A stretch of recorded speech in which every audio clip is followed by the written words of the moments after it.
गुजरात में कोरोना से मरने वालों की संख्या अब 162 हो चुकी है। पिछले 24 घंटों में गुजरात में कोरोना के 247 केस सामने आए। सिर्फ अहमदाबाद में 197 नए मामले सामने आए। गुजरात में हालात खराब होते जा रहे हैं। आपको लगता होगा कि ऐसा क्यों है? दरअसल इसकी वजह है कोरोना का एक खास स्ट्रेन। इस स्पेशल रिपोर्ट में हम आपको बता रहे हैं कि कैसे इसे डिकोड किया गया। Maharashtra, Gujarat, Madhya Pradesh, Uttar Pradesh, Andhra Pradesh, Paschim Bengal, Bihar. John Hopkins CSSE का यह डेटा साफ बता रहा है कि हिंदुस्तान में सबसे ज्यादा महाराष्ट्र और गुजरात की सिचुएशन अलार्मिंग है। फ्यूचर में मध्य प्रदेश, उत्तर प्रदेश, आंध्र प्रदेश, पश्चिम बंगाल और बिहार में संक्रमण का बढ़ता ग्राफ बहुत बड़ा चैलेंज है। लिहाजा अब और भी ज्यादा सतर्क और सॉलिड प्लानिंग की जरूरत है। सवाल सबसे बड़ा है कि 1 महीने के लॉकडाउन के बाद भी कोरोना को लेकर हम निश्चिंत क्यों नहीं हो पा रहे हैं? आखिर कैसे लगेगा कोरोना की रफ्तार पर ब्रेक? इसको जानने के लिए कोरोना के मूड को समझना होगा, जो बार बार बदल रहा है। आज हम कोरोना वायरस के जीनोम को डिकोड करेंगे, जो पूरी दुनिया में कोरोना के घातक होने की अहम वजह है। गुजरात में बढ़ते कोरोना के मामलों पर Gujarat biotechnology research centre GBRC ने कोरोना वायरस के व्यवहार और मूड पर स्टडी की है, जिसकी रिपोर्ट से आपको पता चलेगा कि कोरोना क्यों इतना खतरनाक हो चुका है। किसी भी वायरस की ताकत और मूड को समझने के लिए जीनोम की जानकारी की जरूरत होती है। दूसरे शब्दों में समझें तो वायरस की जेनेटिक स्टडी को ही जीनोम कहा जाता है, जिसमें वायरस के व्यवहार का पता चलता है। वायरस खुद को सरवाइव करने के लिए अपने व्यवहार में चेंज लाता रहता है, खुद को कई बार बदलता रहता है, जिसे म्यूटेशन बोलते हैं। वायरस में 9 म्यूटेशन नोटिस किए गए हैं, जिसमें 6 म्यूटेशन पहले ही ट्रेस किए जा चुके हैं, जो कॉमन थे, लेकिन 3 नए म्यूटेशन की जानकारी और पता चली है। वैज्ञानिकों के लिए जो सबसे बड़ी चुनौती है, कोरोना वुहान से चलने के बाद कई बार अपना स्ट्रक्चर बदल रहा है और कोरोना को इसका यही व्यवहार खतरनाक से और खतरनाक बना रहा है। गुजरात बायोटेक्नोलॉजी रिसर्च सेंटर ने कोरोना के जीनोम के बिहेवियरल मूड के बारे में जो जानकारी दी है, कोरोना के जानलेवा होने की सबसे बड़ी वजह बनकर सामने आई है। वो है वायरस वायरलेंस। वायरस वायरलेंस यानी कि वायरस के फैलने की क्षमता, वायरस की ताकत, वायरस किस लेवल तक जा सकता है। वायरस की क्षमता को S टाइप स्ट्रेन में L टाइप स्ट्रेन से आंका जा रहा है। जब गुजरात में कोविड-19 की हाई डेथ रेट को लेकर विशेषज्ञों का मानना है कि यह कोरोना वायरस के L टाइप स्ट्रेन के प्रभुत्व की वजह से हो सकता है। यह वही L टाइप स्ट्रेन है जिसका प्रकोप चीन के वुहान में शुरू हुआ था और L टाइप स्ट्रेन से ही कोरोना का सबसे अधिक कहर मचा था। S टाइप स्ट्रेन की तुलना में L टाइप स्ट्रेन अधिक ताकतवर है। एक मत यह भी है कि L टाइप स्ट्रेन ही गुजरात में 151 मौतों की एक वजह हो सकता है। हमारे यहाँ जो डिस्चार्ज होने की संख्या और जिसकी गति है थोड़ी कम है, और वैसे मृत्यु जो कोविड की चिकित्सा दरमियान जो मृत्यु होते हैं उनकी भी संख्या थोड़ी ज़्यादा है। तो इसकी जब हमने तज्ञों और जो निष्णात लोग हैं, डॉक्टर्स, उनसे चर्चा की तो बताया गया है कि 2 प्रकार के इस वायरस के स्ट्रेन हैं। एक S स्ट्रेन जो उतना घातक नहीं है और दूसरा है एक L स्ट्रेन जिसकी ज़्यादा एक विरुलेंट, जिसकी असर ज़्यादा होती है। तो इसकी भी एक अनुसंधान रिसर्च हमारे साइंटिस्ट कर रहे हैं और माना जा रहा है कि शायद इस स्ट्रेन गुजरात में है, इस वजह से ये थोड़ा इस तरह से मृत्यु के अंक भी बढ़ रहे हैं। Gujarat biotechnology research centre GBRC के वैज्ञानिकों को जीनोम सीक्वेंसिंग के लिए इस्तेमाल किए गए नोवल कोरोना वायरस में L टाइप स्ट्रेन मिला था। विदेशों में भी वैज्ञानिकों ने अपनी स्टडी में कोरोना वायरस रोगियों में मृत्यु दर अधिक हुई है, वहां L टाइप स्ट्रेन का प्रभाव ज्यादा रहा है। इसे समझने के लिए इस रिपोर्ट को देखिए। वुहान से लेकर गुजरात, ईरान से लेकर केरल तक ज्यादातर संक्रमितों में L टाइप स्ट्रेन ही पाए गए हैं और जिनकी ज्यादा मौत भी हुई है उसमें भी L टाइप स्ट्रेन मिला है। दूसरे शब्दों में समझें तो जहां मृत्यु संख्या ज्यादा है वहां पर L टाइप स्ट्रेन का प्रभाव ज्यादा है। वैज्ञानिकों ने पहले पाया कि इस स्ट्रेन के कारण अधिक मौतें हुई हैं। हालांकि जीनोम सीक्वेंसिंग के लिए गुजरात के जिस मरीज में पाए गए वायरस का सैंपल लिया गया था वो मरीज अभी पूरी तरह से ठीक हो चुका है। लेकिन जिस तरह से कोरोना से हुई मौतों में ज्यादातर में L टाइप स्ट्रेन मिले हैं वो एक बड़ी वजह हो सकती है।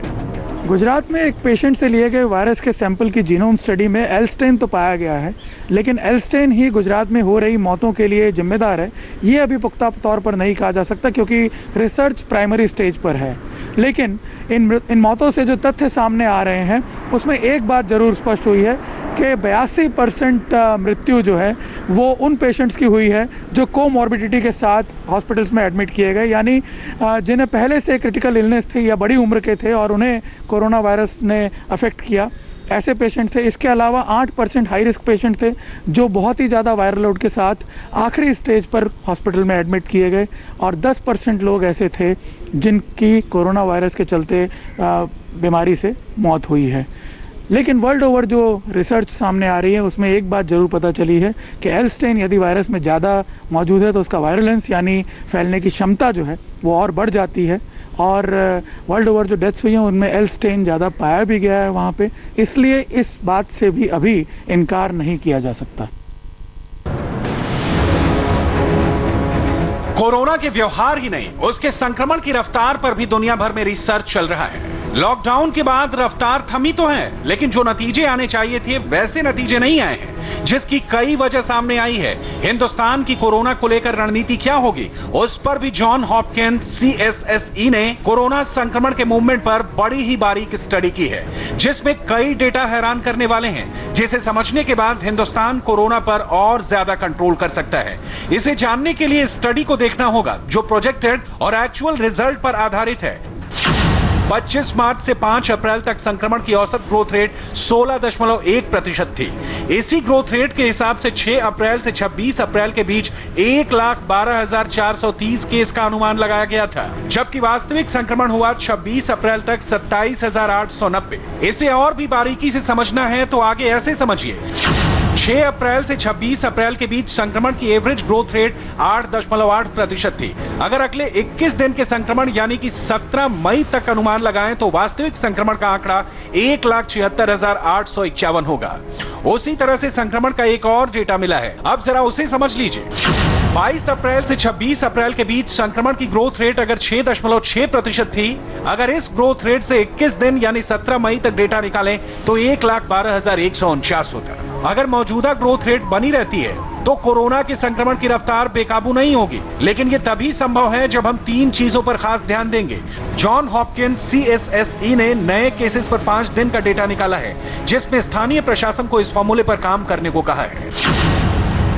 रिकवरी, रोकथाम, संपर्क को ट्रेस करना, टेस्टिंग, मतलब यह कि अगर कोरोना को काबू करना है तो इस फॉर्मूले पर चलना होगा। अब बात किम जोंग उन की, जो दुनिया के लिए सबसे बड़ी मिस्ट्री बना हुआ है। किम जोंग जिंदा है या मर गया, यह हर कोई जानना चाहता है। अगर जिंदा है तो सामने क्यों नहीं आ रहा, इस सवाल की आज हमने पूरी पड़ताल की। नॉर्थ कोरिया के मीडिया को मॉनिटर किया, दक्षिण कोरियाई सीक्रेट एजेंसीज की रिपोर्ट्स पर रिसर्च की और तमाम इंटरनेशनल न्यूज़पेपर्स को भी स्टडी किया। इसके बाद जो सच सामने आया वो वाकई में हैरान करने वाला है।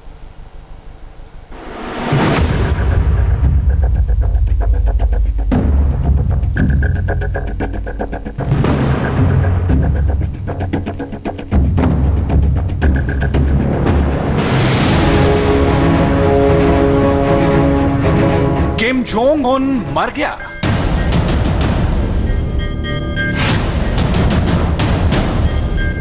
यह खबर दुनिया भर में न्यूज हेडलाइन बनी हुई है। अमेरिका, यूरोप, भारत से लेकर पूरी दुनिया में इस खबर की जबरदस्त चर्चा है।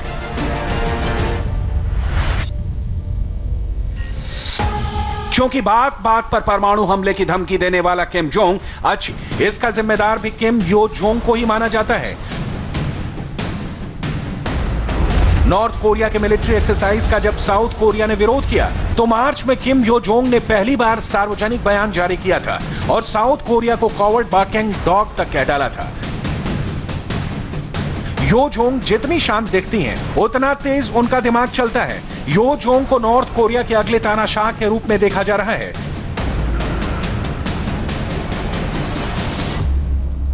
किम यो जोंग का जन्म 26 सितंबर साल 1987 को हुआ था।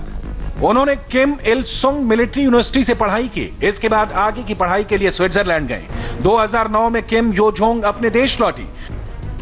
स्विट्जरलैंड में किम अपना नाम बदलकर रहती थी। किम यो जोंग ने पार्टी के सेक्रेटरी के बेटे से शादी की थी, लेकिन 5 साल बाद एक दुर्घटना में उनके पति की मौत हो गई। हालांकि कई जानकार इस दुर्घटना को साजिश भी बताते हैं। साल 2010 में पहली बार किम यो जोंग दुनिया के सामने आई। पिता की मौत के बाद 2011 में किम जोंग उन ने नॉर्थ कोरिया की सत्ता संभाली। साल 2014 से किम यो जोंग ने अपने भाई का हाथ बटाना शुरू किया। इसके साथ ही नॉर्थ कोरिया को देखने का नजरिया भी बदलने लगा। यानी इतना तो साफ है कि किम जोंग उन के बाद उनकी बहन यो जोंग ही सत्ता संभालेंगी। लेकिन किम जोंग के गायब होने के पीछे मिस्ट्री क्या है, इस पर से पर्दा अभी नहीं उठा है। इसके पीछे कई थ्योरी है। अलग अलग देशों से, अलग अलग एजेंसियों से अलग अलग दावे किए जा रहे हैं। कोरोना वायरस से लेकर मिसाइल तक इनमें शामिल है। किम को क्या हुआ? Theory number 1।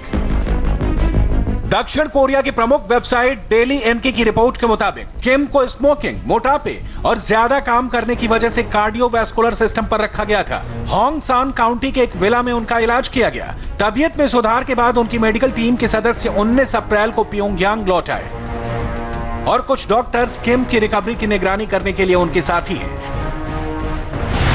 किम को क्या हुआ? Theory number 2। एक पूर्व नॉर्थ कोरियाई अधिकारी ने दावा किया कि तानाशाह किम जोंग मिसाइल टेस्ट के दौरान घायल हो गए थे और इसी वजह से वो दिखाई नहीं दे रहे। 14 अप्रैल को किम ने मिसाइल टेस्ट का ऑर्डर दिया था। उसके बाद से किम की कोई खबर नहीं है। किम को क्या हुआ? Theory number 3।